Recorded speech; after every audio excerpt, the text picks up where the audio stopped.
Ladies and gentlemen, oh my God.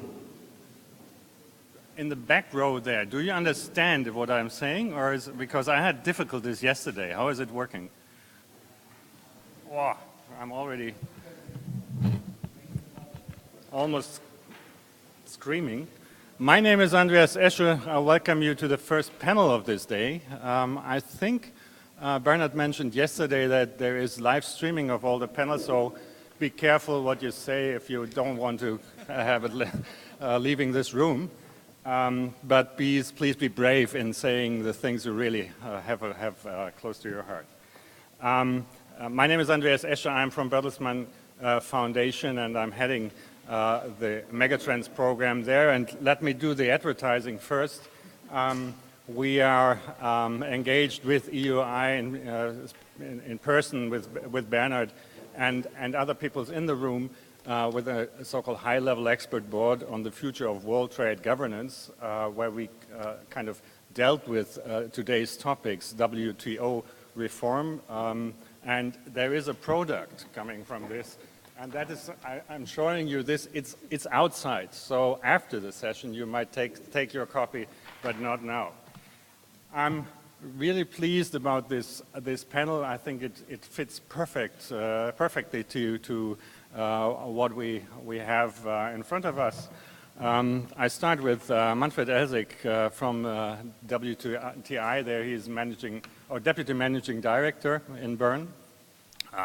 He's had many years of trade research for the National Research Program in Switzerland.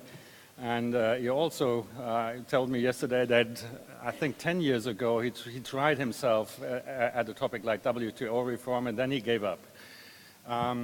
We're happy that he's here. He's giving us kind of scientific absolution. He will open the terrain and giving us an overhead of the challenges ahead. To my left, trade is business. Trade is companies who exchange goods and services, and it's them basically who have to be regulated. And it's also about them if it comes to reform. They have to be part of it and have to take care. And therefore I'm happy that Stormy-Annika Mildner is here, who is the trade expert of the German Industries Federation. I'm happy that you're here. Trade is not only business, trade is Chinese. It's not so much that at the end of the Eastern Bloc has changed the world of trade. It's the emergence of China as an economic superpower. And therefore, I think a WTO reform of the global trade system as a whole without China is not thinkable.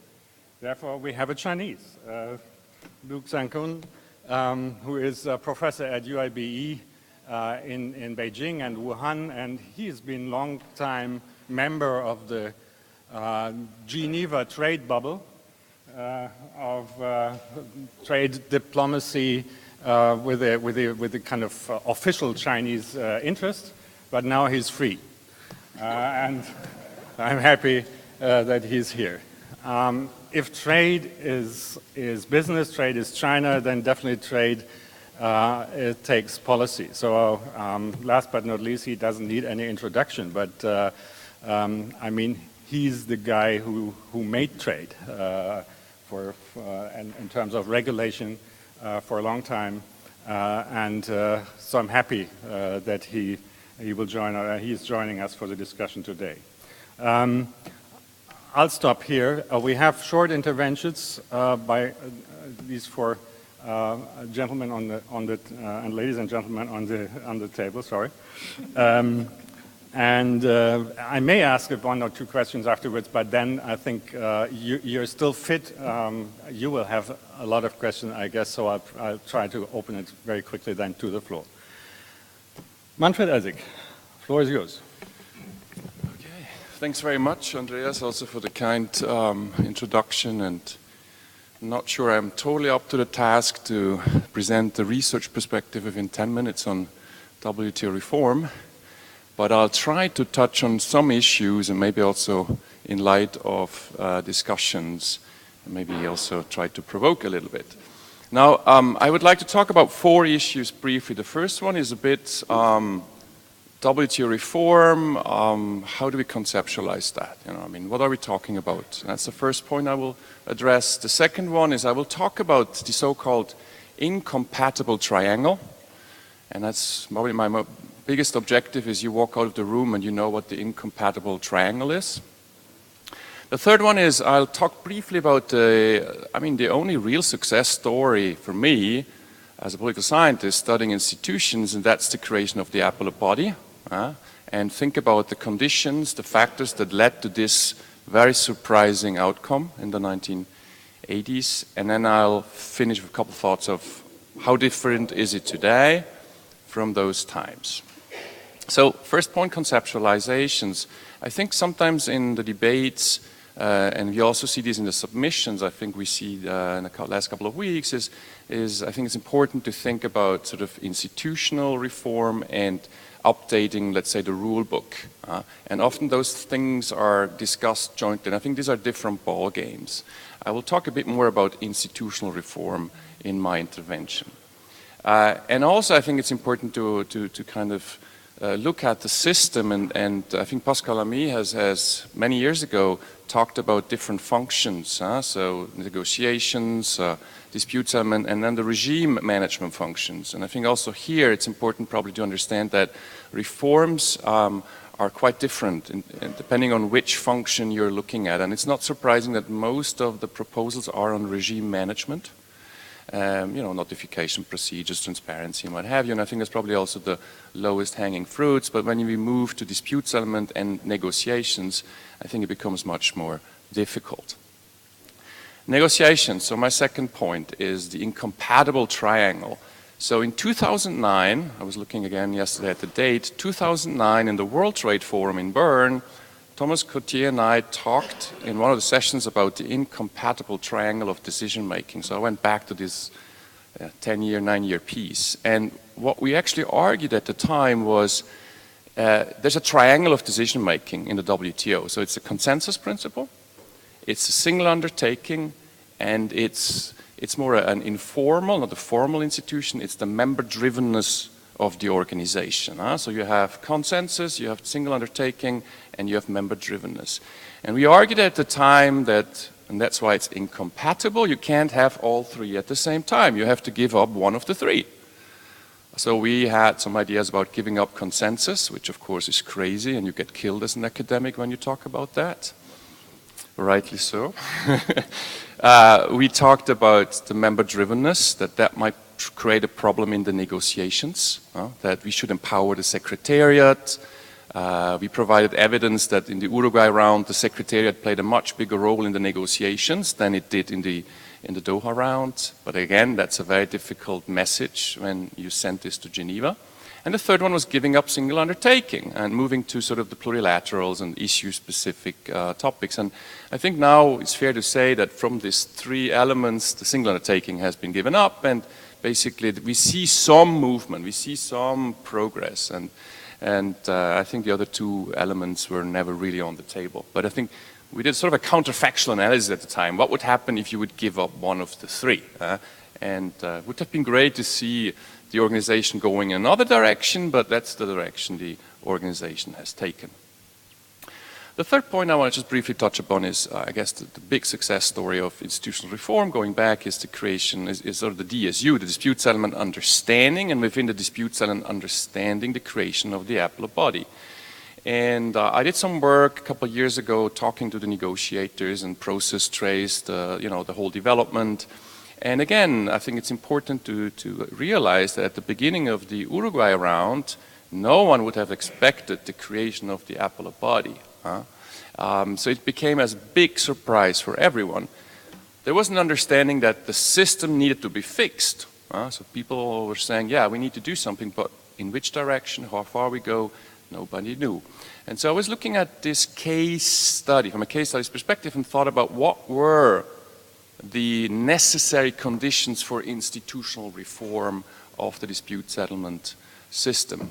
And in our work, I think we see three factors we thought, and they were also interacting, which were important. One was, of course, the US and the EU converged.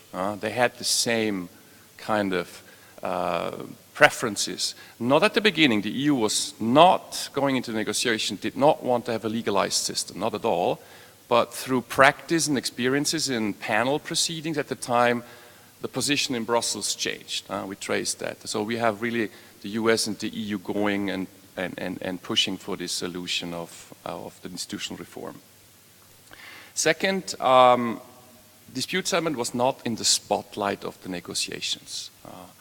Basically, that happened among a small group of people who were, from a negotiation perspective, you would say they were engaged in value creation, not value claiming strategies, but value creation strategies. And they were able to do so because really that was not in the limelight of the negotiations. When staffers from the US Congress came to Geneva, they were more looking at the anti-dumping and other agreements. They did not really pay attention to this. So that was probably also another factor that played into the possibility to come up with kind of revolutionary institutional reform ideas. And thirdly, and I think that's something not to forget, is that the US in the 1980s, and we're remembered nowadays a bit about US behavior in the 1980s, Omnibus Trade Act.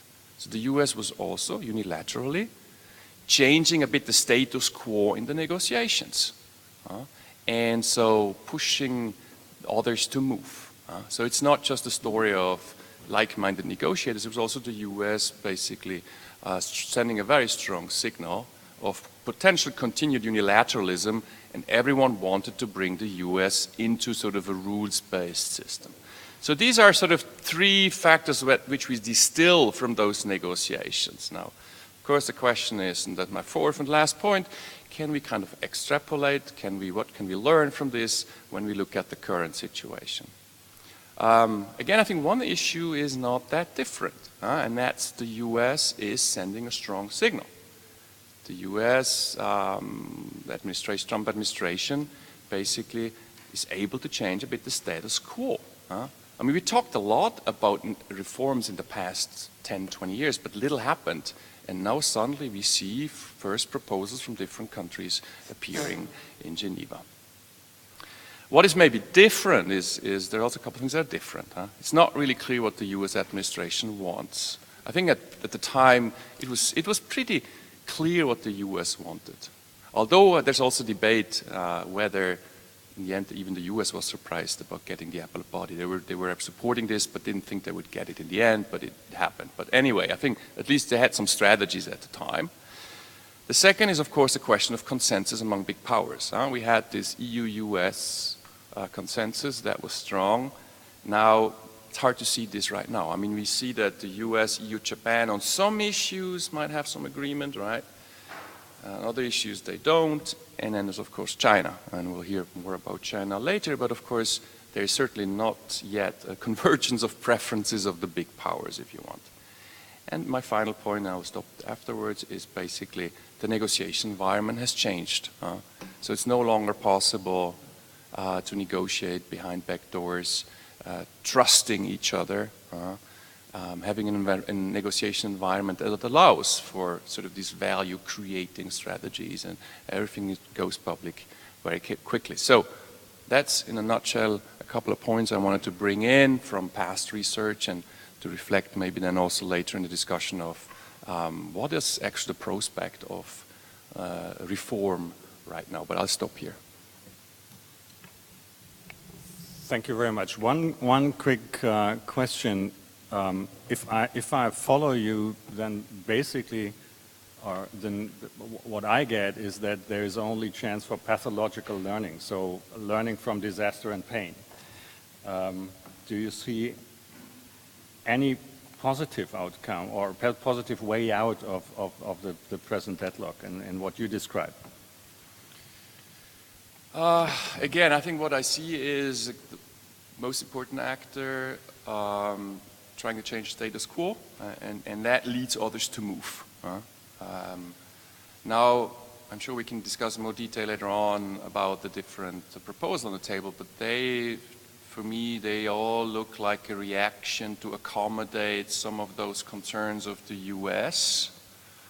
And it also shows maybe a bit of a reluctance among those members to really reform. So the question for me would be, how willing are they to reform? I think they probably all agree on the principle. Yeah, the system needs to get fixed. But when we then come to the details of the different reform proposals, be it institutional or otherwise, expanding the scope and updating to the 21st century needs, the multipolar kind of trading system we're in creates a very different environment. So I'm probably not the most optimistic speaker at the table when it comes to reform. I think we got that message. Thank you. Stormy Mildner, I mean, at least it takes business to move things. And there are a number of people out there who think business runs the world anyhow. So where are you in this respect? Well, first of all, many thanks for the invitation. It's great being here. And Andreas, many thanks for the kind introduction.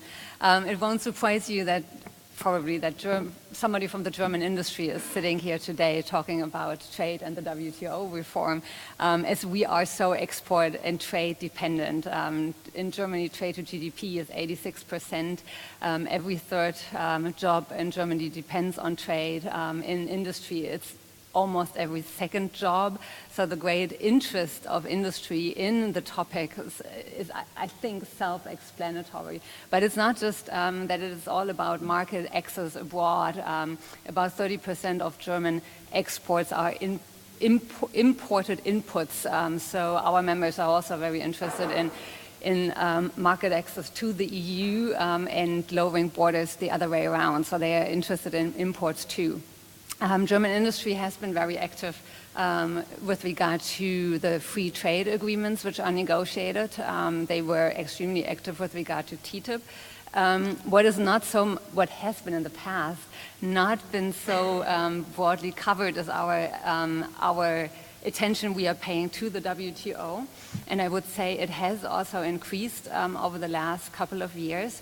And it is not just big companies who are interested in the WTO anymore, but also small and medium enterprises. We just took a delegation of small, medium enterprises and family-owned enterprises to the WTO to also meet with Roberto Acevedo. And he was just at our big industry conference a couple of days ago, and there were two topics which dominated all discussions we had. Those were the U.S. tariffs and also the auto tariffs. But the second issue was always WTO and the dispute settlement procedure and the appellate body. So the interest is very high. And why is the interest very high? Because we see the WTO as the guardian of world trade. FTAs they can supplement, but certainly not substitute the WTO. And business is dependent on a stable and predictable policy environment internationally. Having said that, there is also a little bit of criticism towards the WTO, obviously, with regard to if the WTO can ensure that trade will be rules-based also in the future in a trading environment which is substantially different than it was 10 or 15 years ago. So trade has changed. We are trading differently. Digital trade plays a bigger role. Trade and services plays a bigger role. And there are also different trade or let's say factors which lead to unlevel playing fields like state-owned enterprises, subsidies, state interventions and so on, where the WTO does not have sufficient rules, we believe. So let me briefly touch about the three pillars of WTO where we see WTO reform necessary, and then also go a little bit into our recommendations on these three issues. So the three big issues, and we heard that already, are the negotiation pillar, rules and market access. The second one is the monitoring, so to say, the implementation of the rules. And the third one is the dispute settlement, so the legal means and the enforcement of the WTO. With regard to the first one, the negotiation one, we had been very active before or during the negotiation and now also the implementation of the TFA, which we value greatly as a multilateral agreement on increasing also market access because you get rid of bureaucratic barriers. But apart from that, there is pretty big disappointment that not so much has come out of NAMA negotiations throughout the Doha round and probably will not do so in the future. We see that the main or one of the big problems of multilateral market access agreements at the core of this stands the fundamental issue of what rules or how much market access by whom, and i.e. the question of development really, and the different interests involved. And I'm not very positive or optimistic that this can be overcome in the short-term future. Having a multilateral approach will probably be very difficult regarding market access. With regard to monitoring, one of the big problems is that countries do not fulfill their notification requirements. In some areas, like NTBs or also subsidies and countervailing measures, there is a big gap in the notification. And that leads to a transparency problem. And there is so much data out there, but the problem is that it is not provided, so the naming and shaming mechanism of the WTO ceased to function as fully as it could be. The third one, with regard to the DSU, we already see that the system as it is already stretched because of capacities, not just the threat to the appellate body, but also the huge number of cases which are currently under discussion. We just heard from the WTO that it is the highest number of cases filed since 2002, and that is stressing the system, thinking of not just the personal capacities, but also the financial capacities, and then also thinking that the US, if I'm not mistaken, has not paid up yet its contributions for this year. This might lead to a little bit of a problem in the coming years, not just for the appellate body, but also for the first stage of the dispute settlement procedure. So, what are our recommendations? What do we think about the EU proposal and the Canadian proposal? And first of all, it's great that there are those proposals and that they are going into quite a bit of detail. Let me start with the DSU. I think that the first step needs to be to address the procedural issues, so the question of how long can an appellate body member still be on a panel and solve a dispute after that person has left. What can we do about the timelines so that the deadlines are not that the deadlines are really kept. So I think there are some easy procedural things to do. But the fundamental issue the US is criticizing is judicial overreach of the mechanism, and there it becomes a bit more tricky. And there I cannot tell you what our opinion is yet, because we valued the reports also of the appellate body as precedents for future cases, and if that is something which the US wants to get rid of, let me say, we don't have an opinion about that yet, but it would limit the power, let's say, of this part of the WTO. With regard to monitoring, also here again, there are some small things to do and easy to do. It all depends on the political will, as always. And there are a lot of interesting things in the EU proposal to increase the incentives to notify more. The US has also put a proposal on the table, and I think there is some common ground. When it comes to the sanctioning, I think we would be a little bit cautious with putting WTO membership rights on hold if countries do not notify. So that might be a little bit taking it to the extreme, but apart from that, more incentive to really notify is a good idea. Also, reinvigorating the committee work is great, and we would also very much support strengthening the secretariat, although it has to be in limits, obviously, because the organization will always be membership driven. Last but not least, negotiations. We fully support the idea of plurilateral agreements on the basis of MFN. So for that to work for a market access agreement, there needs to be critical mass. Otherwise, the issue of free riding would be too big.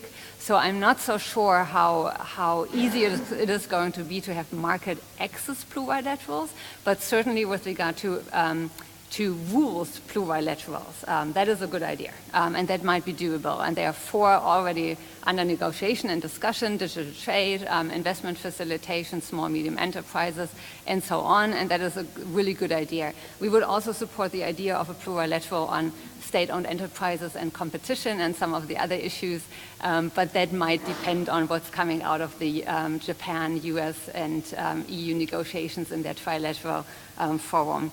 Having said that, let me conclude by just emphasizing again that the WTO is the guardian of trade, and everything should be done also from our side to enable its functioning also for the future.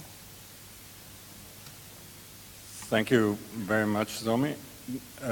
Again, the question from your point of view, is business doing enough, and how could it do more if more is needed? Well, I would say everybody could always do more, obviously. One initiative which I find interesting is that the ICC is putting up a platform for position information sharing, almost like an open source idea, to work on proposals for WTO reform. And I think what is really important is that this endeavor is not one which is driven by individual associations or companies from individual countries, but it needs to be a consolidated international effort, also from the US side. And I'm glad that the issue is more on the agenda now, also of our partners like the US Chamber of Commerce, and that it is speaking up more prominently than in the past on these issues. So I think this is you can always do more. Or B20, for example, is another really important venue for this. Yeah, I think this ICC thing will start next week or the week after. Yeah. So look for that, please. Lou, the Chinese perspective. The floor is yours. Thank you, Andreas. Particularly thank you for your introduction about me, because actually before the meeting, Pascal, during coffee break, he asked me, how are you? I told him, well, free like a bird. No, so today I'm just independently from any of my previous experience, just to share humbly my personal view on 3 points. The first one is my personal reading about the potential China's position on WTO reform. The second one, of course, is very important impact of China-US trade tension on WTO reform. And the third one, discussion in China on EU and the Canadian papers. So the first one, you know that for the moment, China does not have a focus paper or proposal as EU or Canada have done. The simple reason is because they are busy with something else, mostly dancing tango with Trump. But to faithfully deliver my boss, Andreas, for me on this, I've done a thorough research on public information about Chinese various source of information on WTO reform. This includes speeches by senior ones like Liu He, the Deputy Premier of China, the leading negotiator on China-US and also China-EU bilaterals. Foreign Affairs Minister Wang Yi and Deputy Minister of Commerce Wang Shouwen at various occasions, press conferences, statements at G20, so on and so forth. Also, a spokesman from both MOFCOM and Foreign Affairs on this point, and also the 2 white papers, one the China and the WTO, and also the other one on the facts and China's position on China's US trade frictions. So I tried to piece all the kind of small information from them and trying to put them together. So now it comes my reading about China's potential position on this. So the first one is that China does recognize that multilateral trading system is not perfect and should be reformed. And in China's words, it should keep up with times. China is open and committed on the quotation towards this. The second point is that China wants emphasize a lot to preserve the core value and the core principles of the WTO. The core value, again, my humble reading, is that the objective of any reform should be to strengthen the centrality of the WTO, to support free trade, and to oppose trade protectionism. Preserve the core principles. China emphasized that the consensus should remain. One point important on this is that does not mean that China is against a kind of smaller, flexible configuration. It's just because there are a lot of papers and experts saying that the consensus is cumbersome, it blocks everything, so let's, get rid of it. No, China is against that. Because in China's point of view, that would bring the whole house of the WTO down. So to complement that, China is very much open for plurilaterals, and China is already participating previously in ITAs and EGAs, environmental goods, and then China is now also actively leading and also participating in trade investment facilitation and e-commerce, so on and so forth. The second one, the core principle, is about development orientation. Here I try to dig out 3 points from their speeches. The first one is a fair distribution of benefits. Maybe a little bit different from what we heard from Trump and others. So China say that all countries should benefit equally from the trade liberalization and try to avoid further enlargement of North-South gap.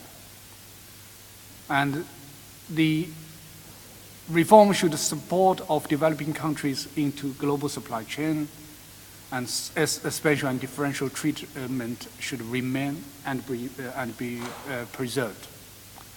On the substance, China is very cautious not to talk too much, but just one sentence which caught my attention by Vice Minister Wang Shouwen at one of the press conference. He basically said that we should not only talk about industrial subsidies, but also agricultural subsidies, trade remedies, and new issues including investment facilitation and e-commerce. So that's the only sentence I could find from all the source of information. The final point on the process, China said that we should be patient and we should do it progressively because of the complexity of everything, all those things. And the process should be inclusive, not only to listen to big players, but also to more vulnerable ones, including the LDCs. So this is a rough kind of wrap-up of what I have heard and what I have tried to do. So second point, impact of China-US trade tension on WTO reform. So basically, first about situation, you know better than I do that we are witnessing an obvious escalation.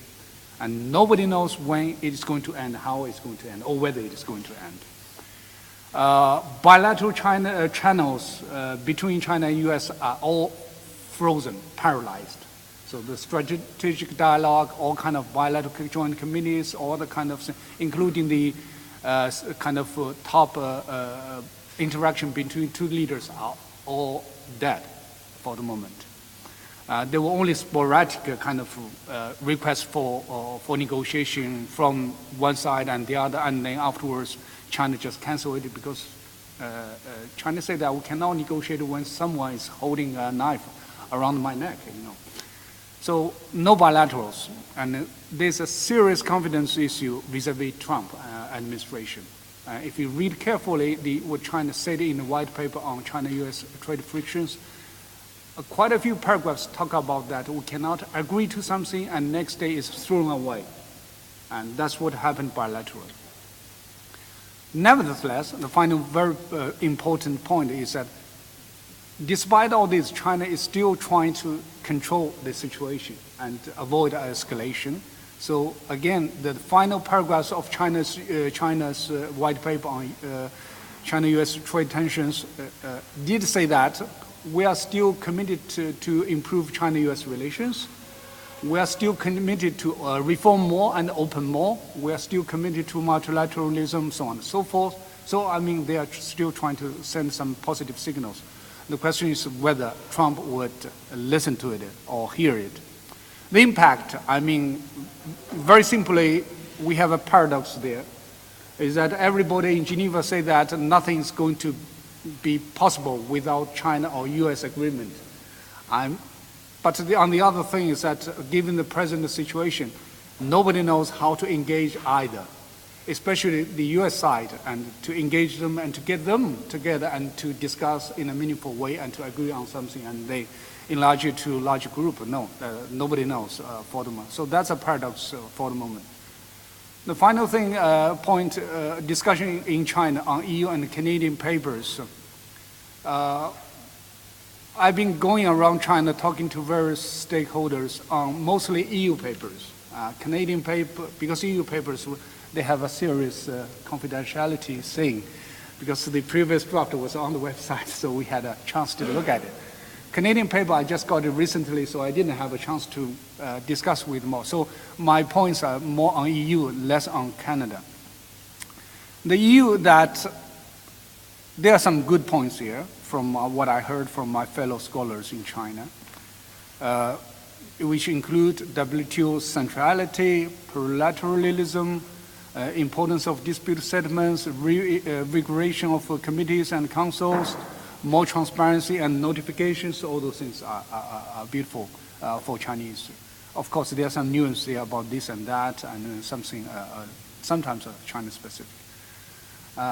Bad points, bad on the quotation. I'm not a diplomat anymore, so I just threw out them bluntly. No, about substance, there are quite some big issues there which China dislike, and that's why I call it bad. New rules, and I won't go into any details, you know what are they, and so on and so forth. Basically, what I read from my fellow scholars in China is that this is an appeasement for US and a Munich moment against China. I mean, if you look at, go through very carefully in the EU paper about this, every bullet point on the new rules making, it talk about state-owned enterprises because Trump made it public. It talks about industrial policies, it's in Trump's declaration. It talks about special and differential treatment because Trump was bombarded. So I mean, if you go through each and every list, it's a vivid reflection of what Trump wants.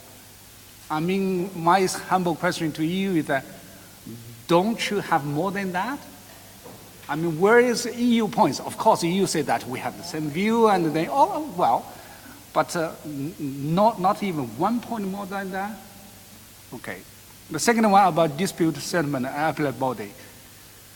I mean, once again, I won't go into details. Are we creating a dangerous precedent where one member could hold the whole system and say that I don't like it, so you do about it, otherwise nothing? Pascal knows very well, we have had a similar situation during the previous 2 rounds of selection. And then the first time ever, I was sitting in the office, sitting in the green room meeting with Pascal, was actually the very point when the first time China proposed a candidate for that, and someone was against it, and we had a crisis.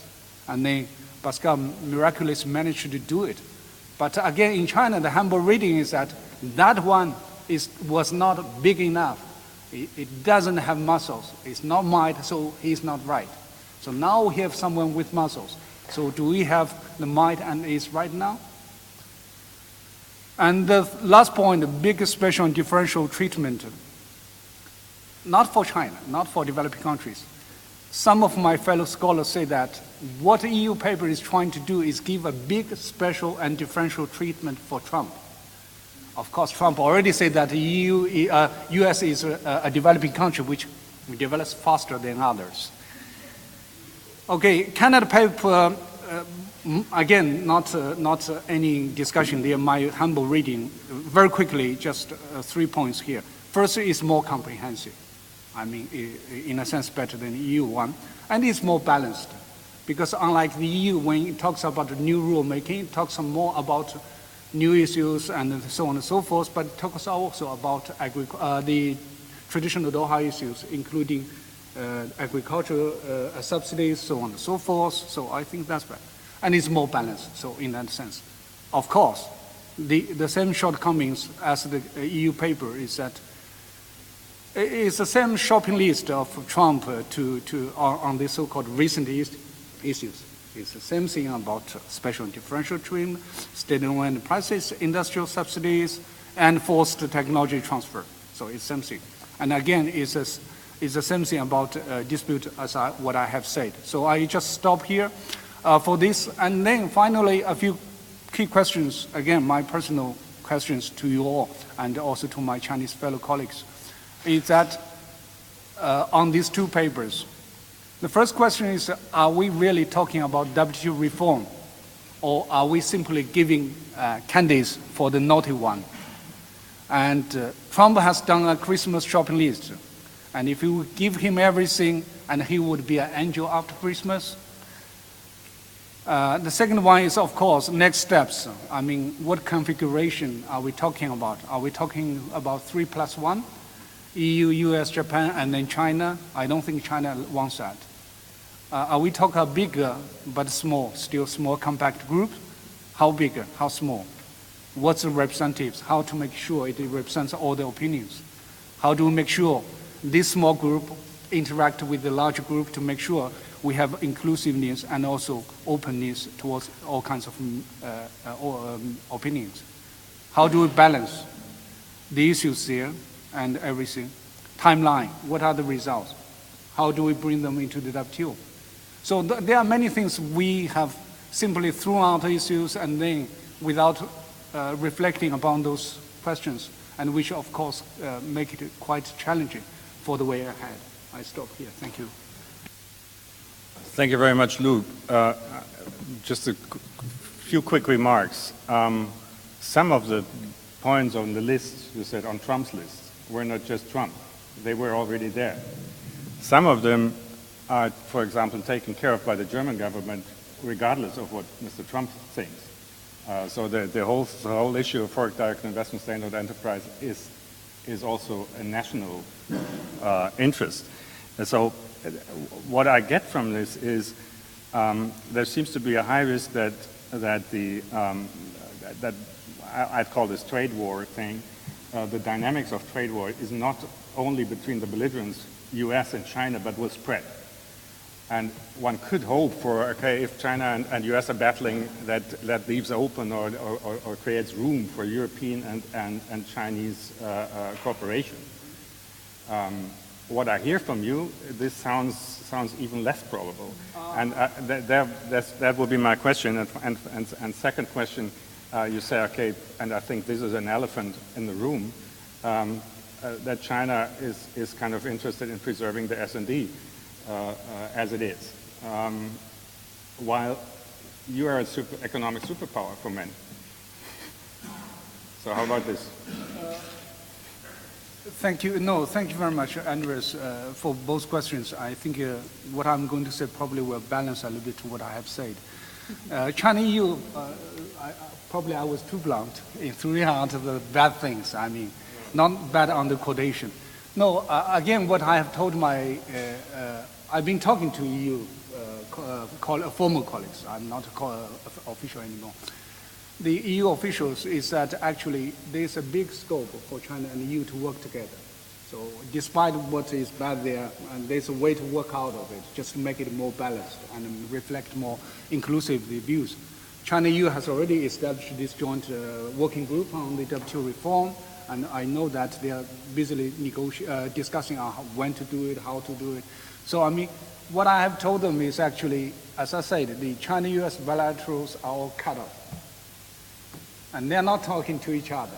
And EU has a bilateral with China, EU has trilateral with the US and Japan. So actually EU stands as a nice bridge between the two. And EU, to be frank, in the eyes of many Chinese are less political and not neutral, but more neutral than the non-neutral ones, let's say.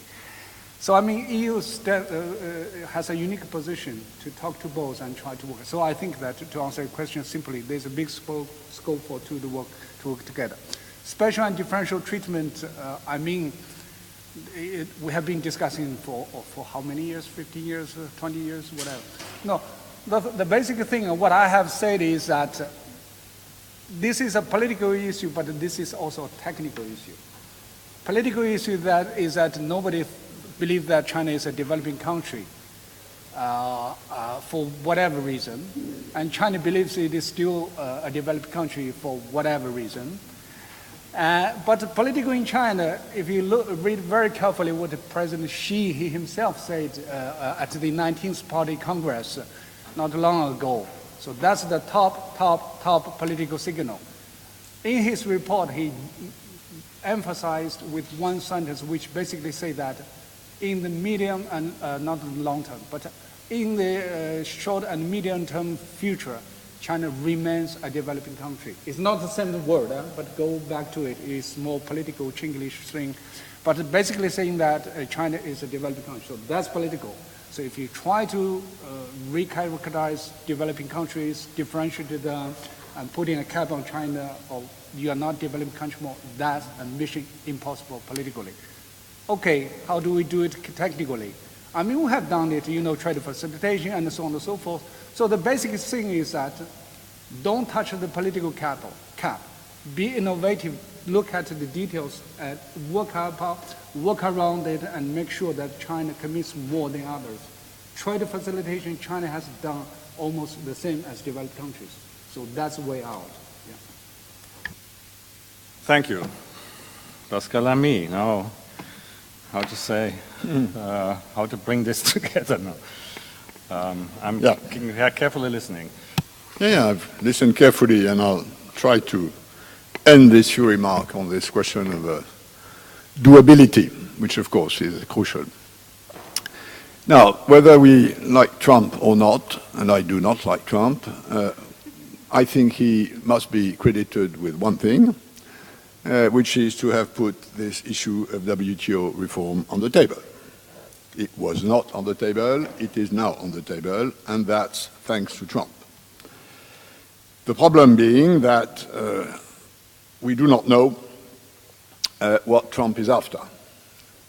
And there is a big question mark whether what he and his pals intend to do, whether he wants to kill WTO or whether he wants to repair WTO.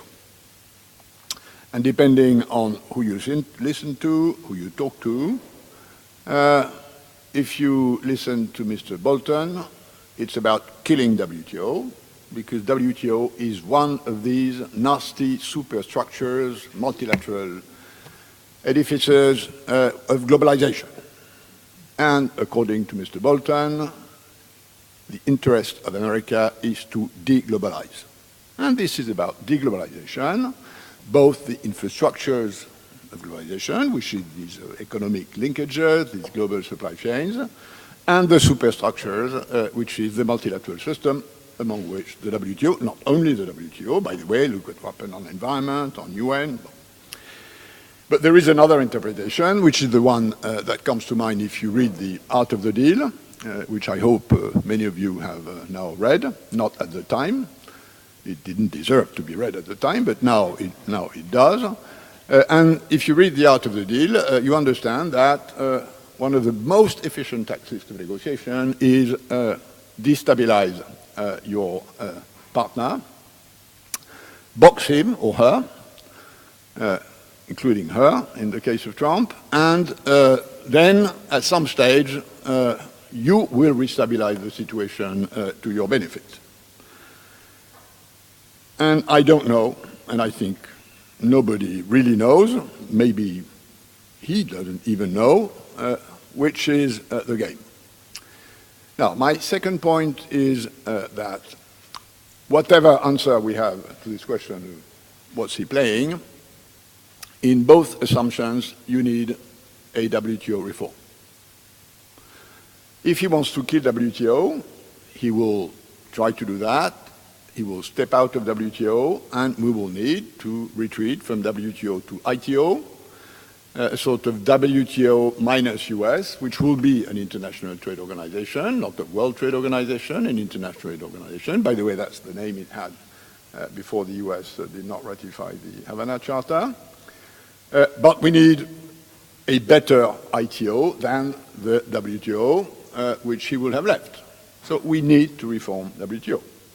And if it's about repairing, we also need a sort of WTO 2.0 in order to address a number of US concerns, which, as has already been said in this panel, are more or less shared by other actors, including major actors. So that takes us to what to do. I have my own stance on that. I think the agenda of WTO reform short term should be three things. And by the way, coincidentally, the three things have been mentioned by all of you. And these are the only three things that have been mentioned by all of you. First one, of course, is the Esche reform. That's an urgent thing to do. The US have expressed clear concern. What they haven't expressed is what the solution is. And then we have also an uncertainty in this area, whether they want to kill the line that was crossed in '94, which is the Rubicon of supranationality. Let's be frank among us. I know diplomats hate that, but that's a reality. The dispute settlement of WTO is a supranational institution. And they want to retreat from that, or whether they have, and I can understand that, I myself, for instance, if I look at the jurisprudence of the appellate body on safeguards, I think they got it wrong. Now, they may have their view that in some cases, and maybe I'm not only zeroing, it got you. And I remember, even extremely pro-trade, pro-WTO countries like Chile, for instance, at some stage, having serious concerns with the jurisprudence of the appellate body. So that's number one. Number two is subsidies, the ASCM, for obvious Chinese reasons, which I hope I don't have to explain on this very well-informed audience. That's a China problem, mainly.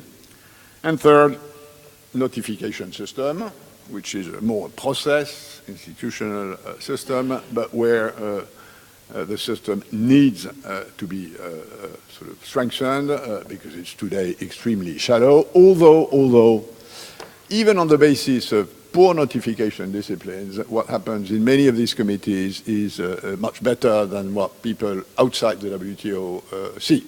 But that's a problem of communication. So those are the three things which I would say are about WTO reform now.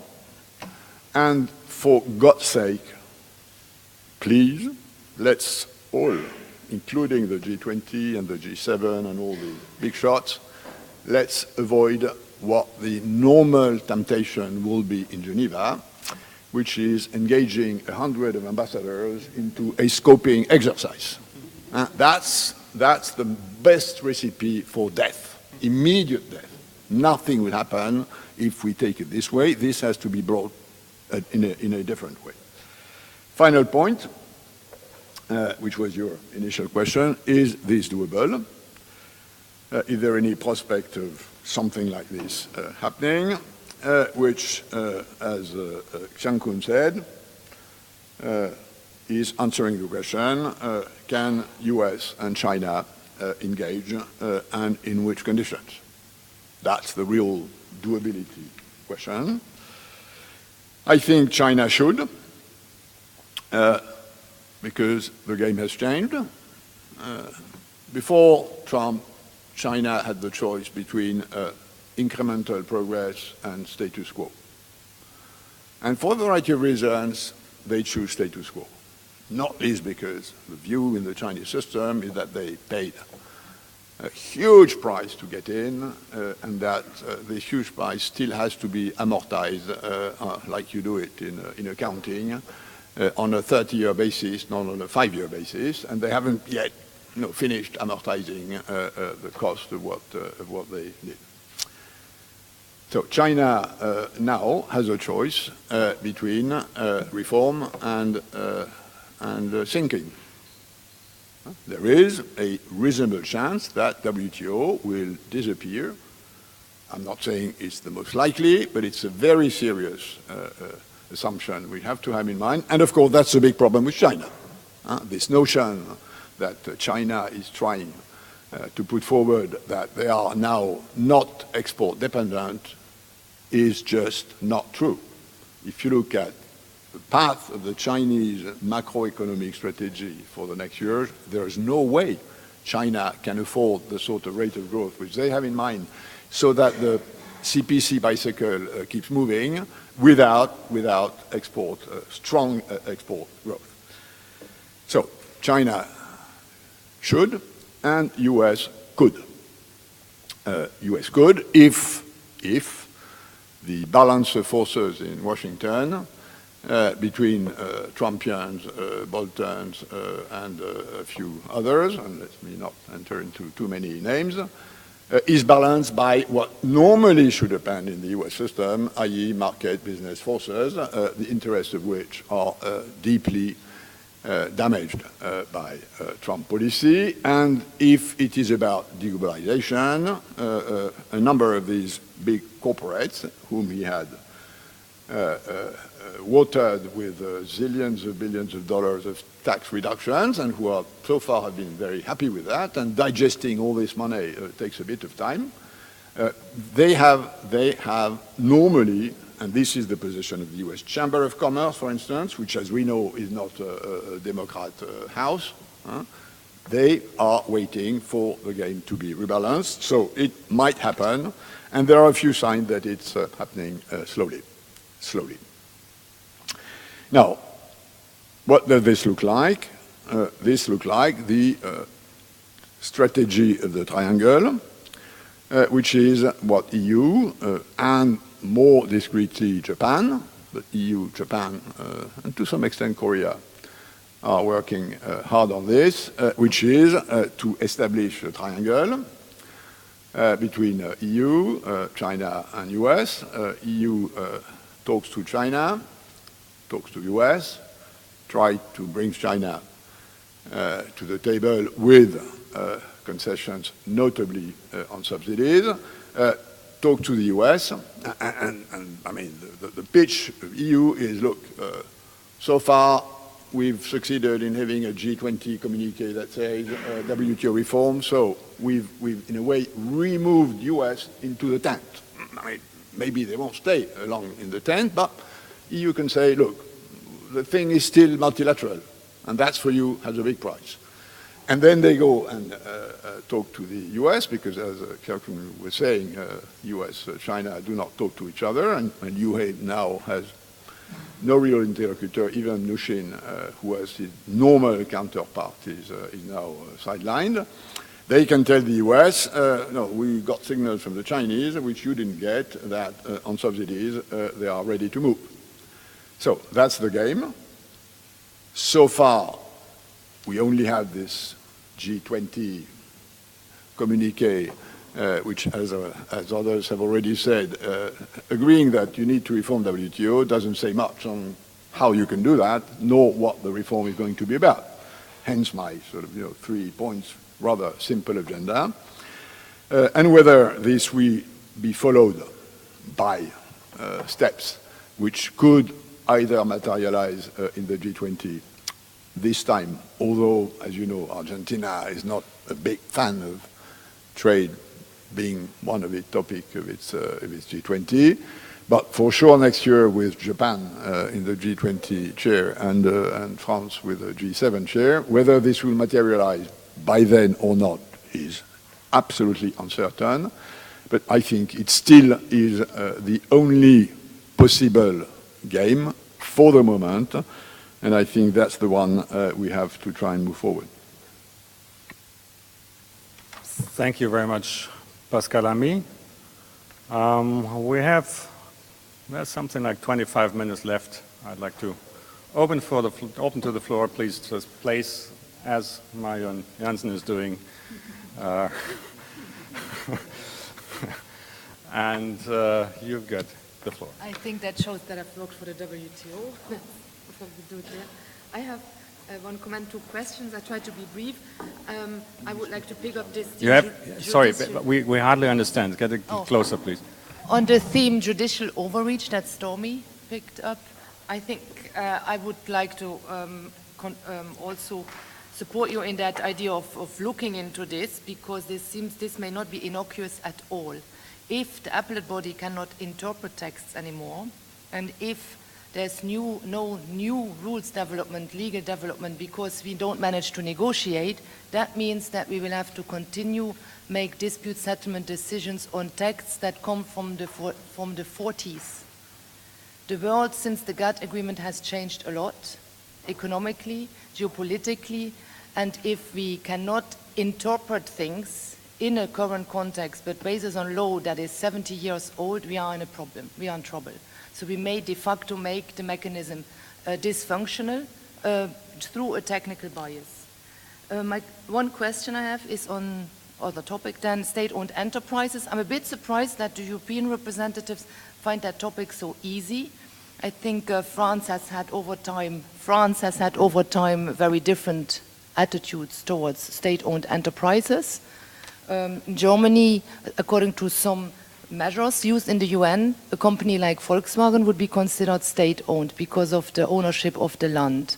So I would like to understand in what direction that discussion is going, what is a state-owned enterprise, and why does Europe find it so easy to discuss that issue? And last, maybe a bit provocative, if there's one member that wants to deglobalize, kill the WTO, doesn't like supranational lawmaking, if we have to consider that member may want to leave, yes, maybe yes, why not? And I would then continue to call the WTO, because the World Trade Organization was called World Trade Organization when Russia and China were not members. So maybe that name could continue to be appropriate. Thank you, Marion. We're collecting a few, right? I go all the way up. So Hector, you start. Thank you for the presentation, very inspiring. First, on the incompatible triangle, I found it very interesting. Now, I would say we should not exaggerate the limitation of the member-driven. Ultimately, all international organizations are driven by members. The issue at the WTO is that it is the practice that only members can submit initiatives, but that's not written anywhere. These are exceptional times. Sometimes I think the member-driven is used as a pretext, as an excuse, not to take risks. These are the times to take risks, and there's no legal limitation to table proposals or push for issues. The only limitation is to preserve the impartiality. We cannot, because I was part of the WTO, we cannot give policy advice or recommend policies that could be legally challenged afterwards. That would be the only limitation I see. So we shouldn't exaggerate that point. That's my view. On S&D reform, Lou, I think that the discussion of who is developing and who's developed is fruitless, totally. I would never get into that discussion. It's like discussing the sex of angels. There's no benchmark. They don't exist. So the real discussion is whether you are in a country is in a position to compete on equal footing or not in a certain agreement. And that's the point. So that would be more, I would say, action-oriented to reform the the S&D, sorry. And Pascal, always brilliant. I have a question. Do you think that agreeing on substance of what the reform is necessary could be brought to the WTO and got approved by the WTO, or would it be more possible to create a substitute to the WTO and hope that countries that are recalcitrant to reform would jump into that substitute and recreate the WTO? Can the WTO be reformed from inside, or do we have to have something in parallel? Thank you. Thank you, Hector. Longier. Yeah. Okay. Thanks to Chair. I'm Delors and from China, and I'm now conducting my research at World Trade Institute. I have a quick question to Lamy and Professor Manfred.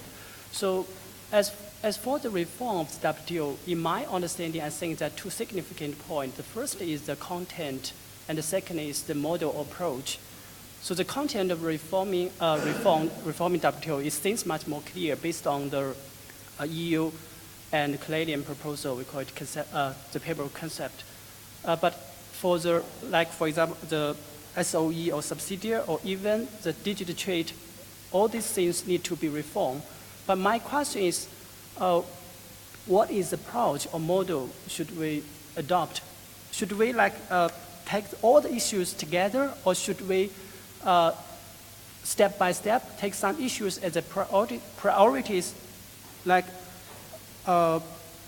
we take the DSU reform or other subsidiaries together, or take it separately? So yeah, that's my question. Thanks very much. Thank you. Please.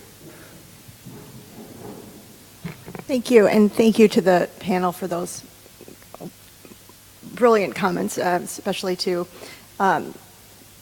Mr. Lamy.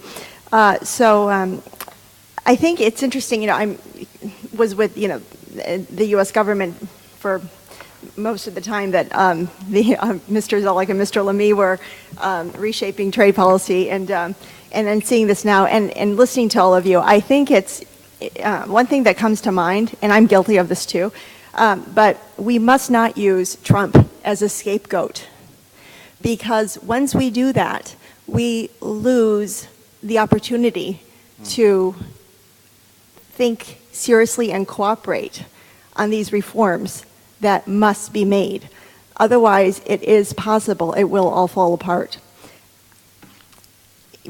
These issues were starting to boil long before Trump.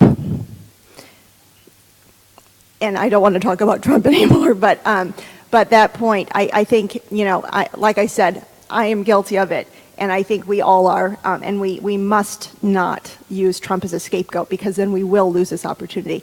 And number three, I love the point from Stormy about about ideas on thinking about rules and recourse. If you do not follow the rules, then what is going to happen? Because up until now, not much happens when you don't follow the rules. And so changing the rules and then enforcing the rules and then having recourse if you don't follow the rules. Thank you. Thank you very much. Oh, yeah. Oh. Sorry, I'm not Cosimo, but I didn't have a flag. Just two sort of maybe observations or questions. The first on dispute settlement. I was wondering, are we completely in this binary situation of dispute settlement as the way we know it, formal dispute settlement or no formal dispute settlement? And have we overlooked other processes that happen also in the WTO? And here I'm referring to things which are more in the sort of basket of dispute avoidance or dispute-related dialogue. And you have a very vibrant process happening of specific trade concerns, which are raised in certain committees. Happens particularly in the TBT committee, SPS committees. Happens all the time. And it's a very interesting process, because what are potentially going to become formal disputes get resolved, so to speak, settled out of court before they become a full-fledged process. And have we neglected this over the last 10, 15 years by seeing everything in this sort of binary situation of dispute versus no dispute, and thinking more about dispute avoidance? And in fact, even the formal dispute process, as I have always understood it, was created as a court of last resort. You go to it and you use that in order to force the participants to find a way out. But we seem to be now giving much more automaticity towards going all the way to a dispute, which then leads to the sort of problems that Marion has really reflected on. If we are unable to change the laws and we force the appellate body to interpret. And maybe in the new world that we're in, we do need far more agile reactions, which would be more in this area of dispute avoidance and finding bilateral ways out. Then the other sort of small point on notifications, I think the picture is a bit mixed. It's true that in some areas, in some agreements, notifications are virtually non-existent, whereas in others, they happen, and they happen as really regular, automatic processes almost. Again, it happens a lot in TBT, technical barriers to trade, sanitary, phytosanitary measures, over 20,000 notifications over the last 2 decades, I would say, and they continue to grow continually. Yet in the services area, virtually no notifications in comparison, a couple of hundred.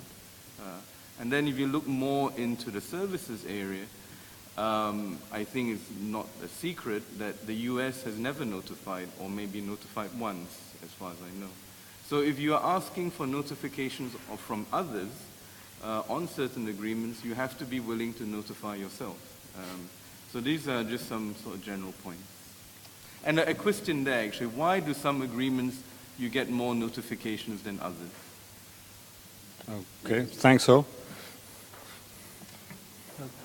I'm not Florence. My name is Michele Ruta. I'm with the we World can't Bank. read it from here anyhow.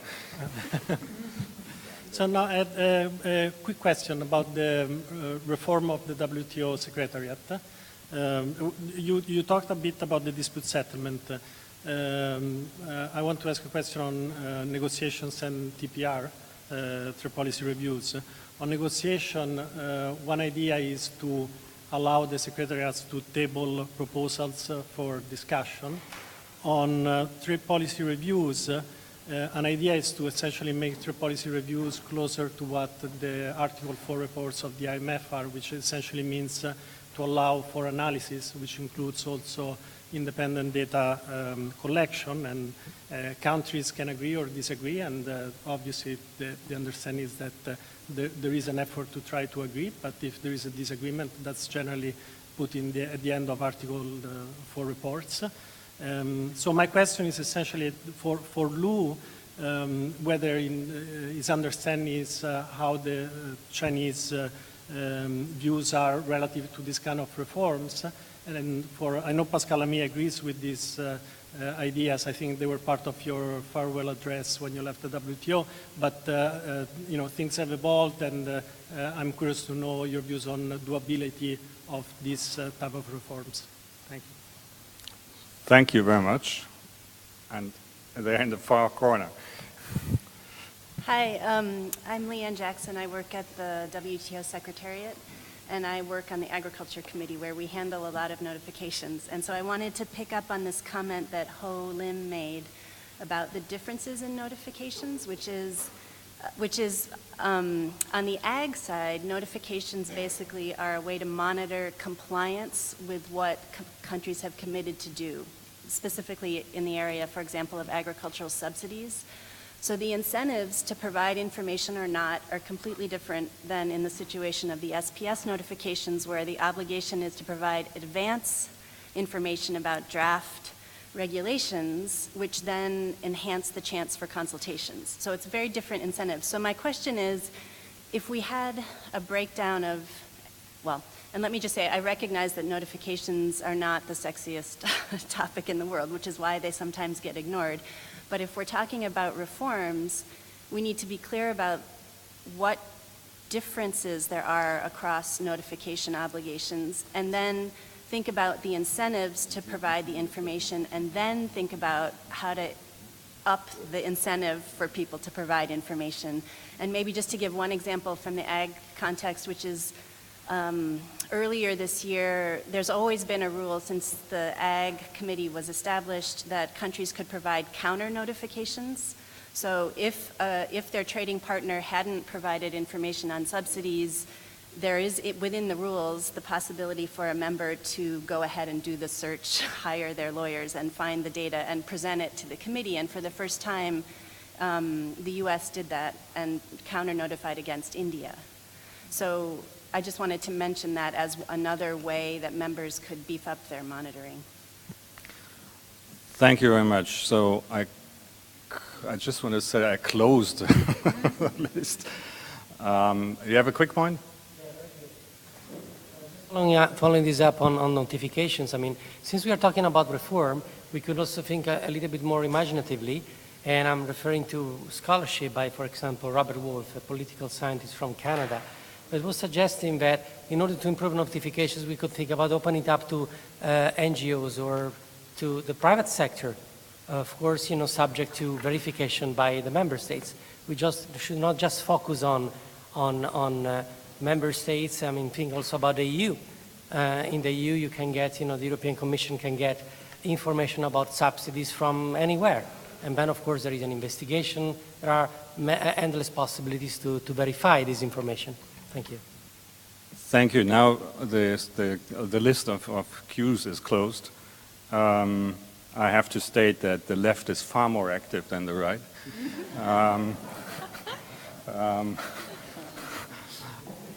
And the center, I mean, that was good that you did a final question. Bernhard is the last one. Yeah, this is more a question on the not on the technical details, but on the strategy, right? So we have obviously ongoing discussions about what WTO may or may not entail. But if you take the point that Manfred was making, and that I think some of the others, at least implicitly, were making, it's going to be very difficult to get 164 countries to agree. Is there really a willingness to do this? Pascal's point, if you put this into a group of over 100 ambassadors, by definition, nothing is going to happen fast. So this has to be driven by a smaller group of countries. And then the question really is, what is the incentives for those smaller group of countries to kind of keep this, if I can put it undiplomatically, this chain and the ball that is hanging around your leg, which is all these other countries that are not willing to engage in this. So what do they do? So you have the option of, Marion would like to keep the WTO even if some countries leave. I think it's much more realistic to think about what are the options for those countries that really want to move further, that really want to deepen integration of markets, that want to agree on rules. And this is essentially the EU, the CPTPP countries. So there you have a nascent bloc that is really doing a lot.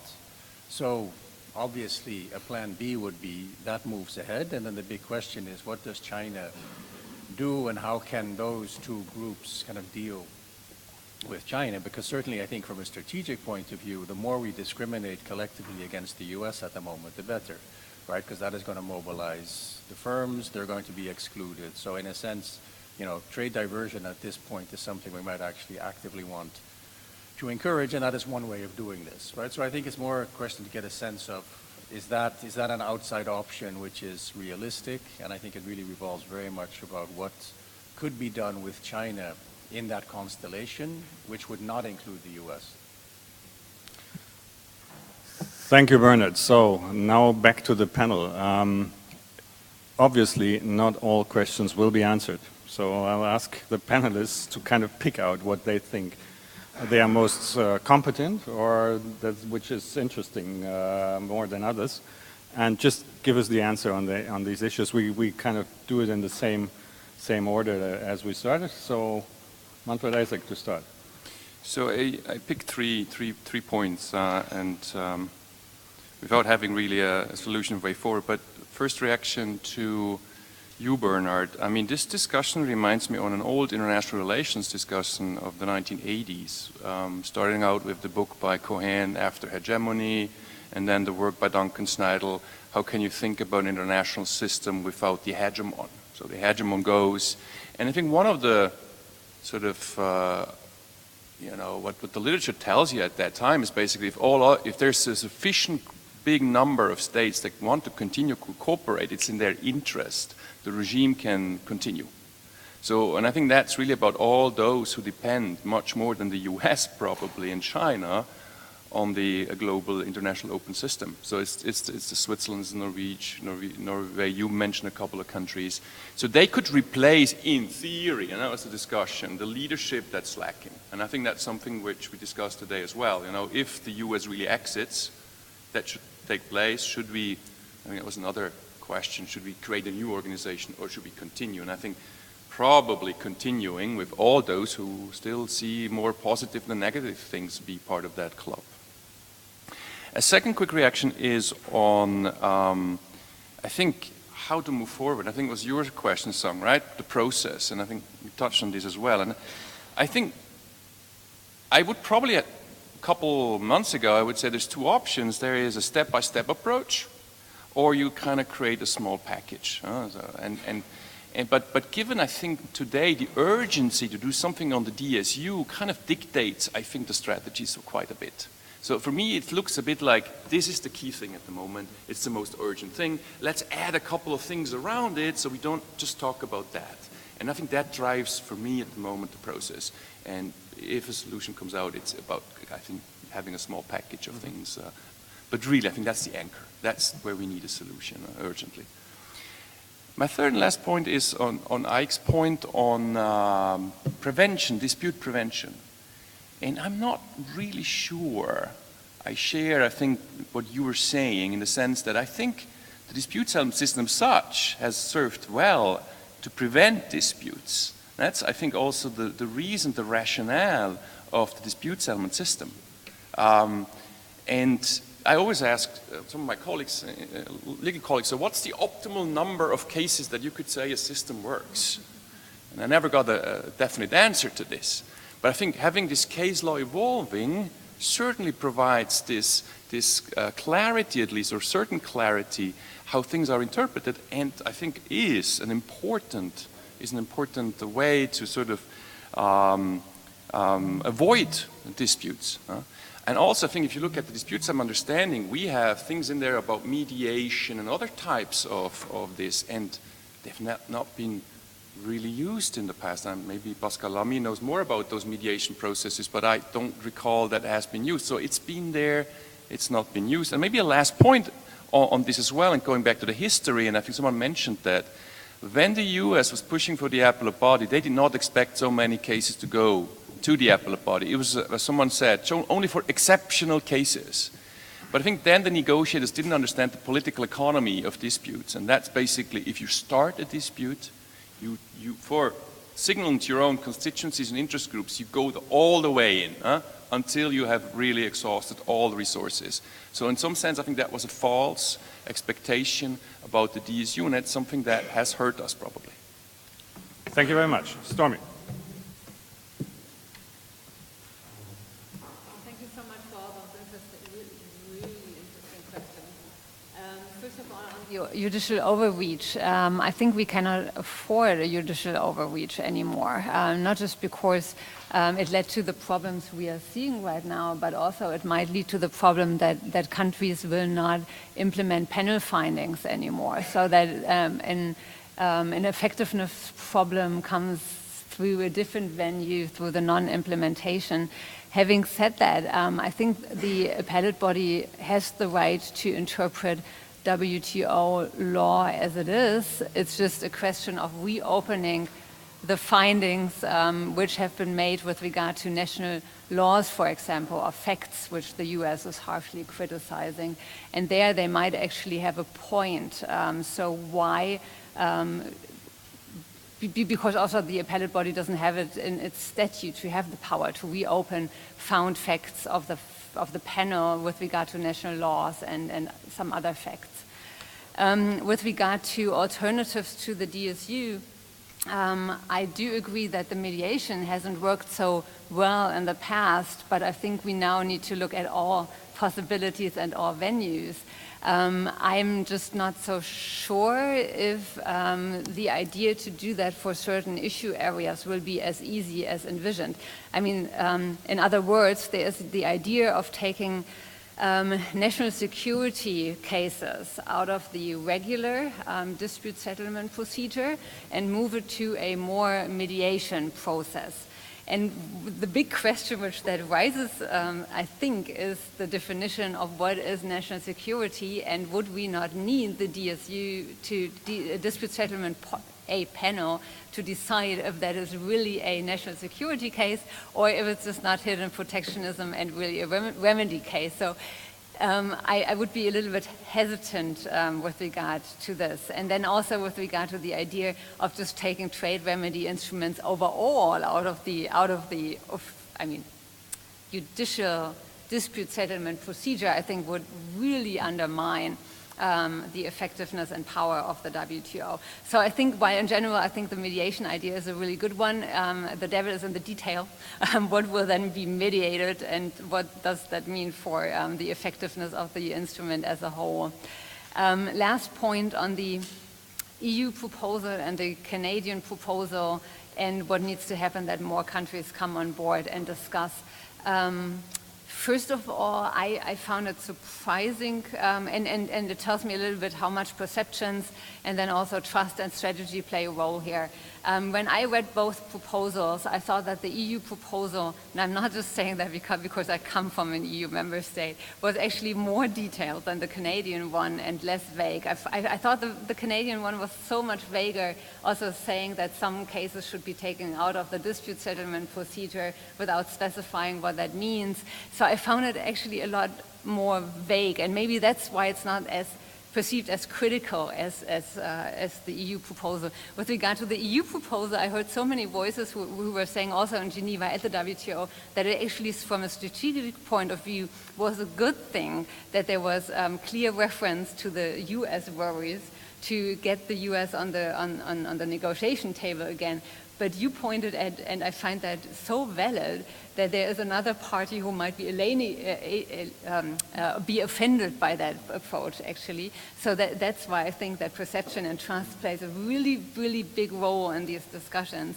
And that brings me to my last point is, as many of you have pointed at, and also on our panel, it's not just about the United States and the current actions, the issues and the flaws and the problem in the system were there long before.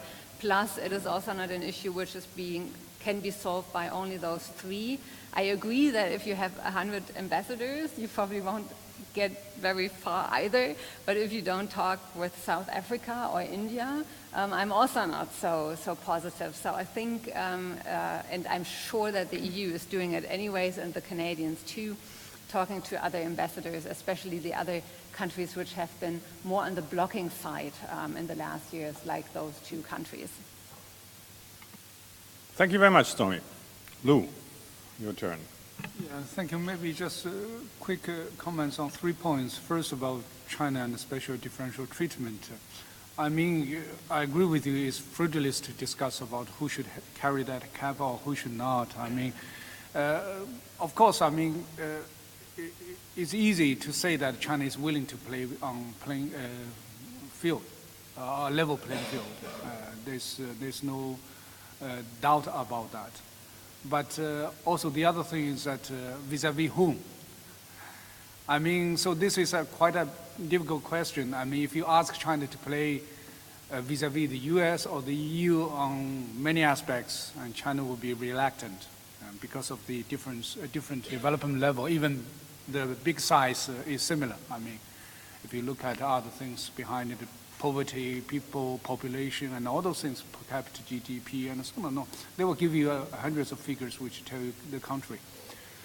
But on the other hand, why I say that this is a kind of some technical case-by-case thing. So go into the negotiations, look deeper, find where China feels comfortable to do more, and they are going to do it. So I think that's the way out. And one point here related, which I think should be mentioned here, important, and which will balance what I have said, is that all those issues, subsidies, state-owned enterprises, I mean, all those things are fiercely debated in China too. And a lot of us, including myself, scholars, we don't like subsidies. And we bombarded the governments, be it central or regional, for this state intervention through subsidies and there. So I mean, there are a lot of work to be done. I don't think that China is shy or to avoid that, but you need something. Because China is just too big. I mean, you have central governments, regional governments, all the layers, and that's the difficulty. Actually, China has already, starting from, I think, 4 year ago, the State Council already established a kind of so-called WTO conformity mechanism, which basically say that all the governments, be it central and regional, if they want to publish a new regulation, or even they want to revise the existing one related to trade, investment, all those things, including subsidy, it has to be reviewed by MOVCOM to make sure it's in conformity. But there's a serious capacity issue within MOVCOM, and it's just small division. Some of my former staff, 3 or 4 young guys, looking at all those. I mean, well, there's an issue there, whatever. State-owned enterprises is a little bit difficult thing, because in China, a lot of us, again, criticize the state-owned enterprises. What we have seen from the governments about this SOE reform in China, which has been there for more than 2 decades, is mixed. In the past, Zhu Rongji's time, Pascal has met him quite a few times. He basically said that SOEs remain only in key sectors, top ones, and then retreat from all others. But afterwards, we saw a tendency that they are everywhere, every sector, all the level. And the top level leaders recently, what they have seen are also kind of confusing. Is at first that we should be bold to reform SOEs to make them more market oriented and so on and so forth. But on the other hand, they also say that we should be bold enough to make them stronger, bigger, and so merge them together. And no, I mean, so we don't know yet where it is going. But I think, personally speaking, and a lot of us amongst, we should make it more oriented, market oriented. Notifications, I mean, that's also a difficult issue. China has done some, I think recently, China has put forward quite a few notifications on industrial subsidies, including both central and regional level, which when I was sitting at the WTO, which was not mission possible because of no mechanism, information collection, no team doing that, but well, they have done better than I do. So China's notification, I think I heard from some of my former colleagues and also there's some scholars that, yes, let's do it, but it should not be China specific. I mean, it should not be where you put China on the spotlight, say that you are not doing that, they are not doing that. Well, some scholars reading the EU paper got that feeling. I'm not sure whether that's groundless or not, but whatever. So that's a notification. WTO without the US, Bernard. Interesting, yeah, a discussion in China also about this. I heard from some scholars talking about 163. I heard some scholars, fellow scholars, talking about voting on the DSU if the U.S. still can reserve the position. I mean, there's no clear answer to that, and there's no common feeling on that.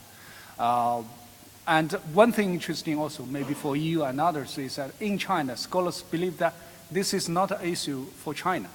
I mean, China would be, we guess, China would be willing to be in a group without US to move it forward. But the issue is for the EU and Canada, whether they are willing to go ahead without US, their traditional alliance and for political. I heard from one EU colleague say that we have top common interests with the US on political, economic, and military aspects. So are they willing to go ahead without looking at those things? I mean, so the question is for them, not for China. Thank you. Thank you, Lou. Last but not least. Short points. First, agriculture, not there for the moment, for two reasons. One is that prices are okay. And if you look at the cycle of agricultural negotiations in WTO, you will see that they disappear when prices are okay. And there are good reasons with the new with the nutritional transition for prices to keep where they are. And second, agriculture would be a big problem for the US. The ones that have recoupled their agricultural support system are the US. So if you restart from where we were in 2008, which will be the sort of natural way of restarting a discussion on agriculture, the US cannot accept that. On the package, I concur. DSU, you cannot not discuss Chinese subsidies. Otherwise, nothing will happen. And I think China knows that extremely well. Now, whether you need something of a sort of more process nature, like notifications, to give a sort of macro cover, maybe you don't need that. But for sure, you need DSU and subsidies. On member-driven, that's a long conversation. We could have a seminar of 3 days in this noble house about member-driven. Those of you who come from down under will remember a very witty deputy DG at the time who was called Andrew Stoller. And Andrew Stoller was an extremely good cartoonist. And when I was elected DG of the WTO, Andrew Stoller offered me a cartoon, which he had marvelously drawn. And there was a tree, and there was a car, and the car had crashed into the tree. It was all broken, and the legend was member-driven car. And I can tell you a few of my hosts in my office where I had this picture. Some of them found it extremely funny, witty, others a bit less. Now, the real issue is not whether it should be member-driven or not. It has to be member-driven because this is the law of the Westphalian system, and the mantra is that it's member-driven. The problem is the role of the Secretariat. All UN organizations are member-driven, but some are more member-driven than others. And the WTO is extremely member-driven, but for the dispute settlement system, where it is member-driving. And that's a total oddity. If you go to the ILO, to the ITU, to whatever is in the Geneva Pond, the secretariats of these organizations are trusted by the members, for instance, to table proposals. And I mean, I cannot, and the more I take a distance from this organization, the more it's puzzling, this rule that only members can table proposals, which of course are all self-serving, because you only get the clearance from your capital to table a proposal if it's totally capital self-serving, which means that it's totally undigestible by others, and it takes 5 years to wash it in order for some sort of compromise to appear. That's absurd. So the Secretariat should be entrusted with tabling proposals. These people are extremely good. They are extremely well paid. They are extremely dedicated to what they do. They want to remain where they are because they've got a formidable life, and they are excellent experts. I mean, I've been through a variety of positions. I can tell you these people are incredibly good and objective and neutral. So this diplomatic paranoia that if you do that, they're going to pull the rag in the direction of Chile or Norway or South Africa is just, sorry, crap. This is pure diplomatic fiction. Now, this is not only true for negotiations, it's also true for trade policy reviews. It's also true for what you discussed about the notification systems. Who handles these things? Who has the capacity, the knowledge to push a trade policy review a bit further because of a political problem, or to push a notification system, or to send, I'm not asking, to do like in Europe where the Commission has authority to start infringement procedures, but just sending a letter is forbidden. The DG of WTO doesn't have the authority to send a letter to China saying, you have a commitment there to notify, please do it. This is forbidden. So there's a whole area there where I think things could be much better run. Finally, on Bernard's question, there is one thing there which explains why this triangle short-term strategy is the only one, which is that you have a huge constraint that has nothing to do with trade, which is the US-China rivalry and the fact that you have the dollar on one side and you have the party on the other side. Now, if you believe you can change the supremacy of the dollar, which is the reason why there is such a huge trade deficit, because they can only afford it because of their dollar.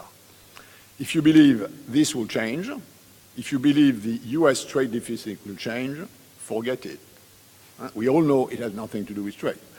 And if you believe that the Chinese Communist Party will agree to dismantle state capitalism, forget it. They will never agree to do that. What they will agree is to shrink it. And what might happen is that maybe the supremacy of the dollar at some stage will be slowly eroded by the renminbi, by the euro. But these things are there. And we have to understand that a part of what we discuss on the trade issues is within this context. And if we don't account for this context, we will dream that things could happen which will not happen. So let's I think, understand this, have the sort of macro scope, and whether it's Trump or whether it's Xi Jinping, Trump did not invent the dollar, nor did Xi Jinping invent the Communist Party. This is things which are much more long-term, and let's try within this to make sure that what should be done short-term can be done, and then if we can do better later, let's try and do better later. Thank you very much, Pascal and me. We ran over time, but I think this excellent panel deserved it. And now they deserve your applause before. I wish you a nice one. Thank you. So enjoy lunch. Yeah.